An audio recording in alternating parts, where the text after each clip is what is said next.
নওগাঁর মহাদেবপুরে mobile phone বই পড়ার অন্তরায় শীর্ষক রচনা প্রতিযোগিতা, আলোচনা সভা, শোভাযাত্রা ও পুরস্কার বিতরণী অনুষ্ঠিত হয়েছে। মহাদেবপুর উপজেলা কেন্দ্রীয় পাঠাগারের উদ্যোগে এই কর্মসূচির আয়োজন করা হয়।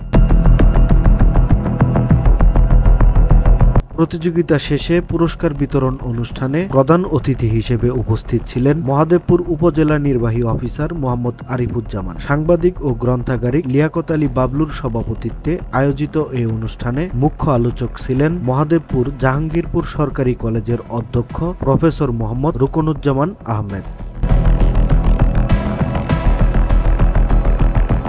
বিশেষ অতিথি হিসেবে উপস্থিত ছিলেন সাংস্কৃতিক ব্যক্তিত্ব কায়েস উদ্দিন, নওগাঁ জেলা সাংবাদিক ইউনিয়নের সভাপতি আজাদ হোসেন মুরাদ, মহাদেবপুর প্রেস ক্লাবের সভাপতি আজাদুল ইসলাম আজাদ, নওগাঁ সাহিত্য পরিষদের সাধারণ সম্পাদক আশরাফুল নয়ন প্রমুখ।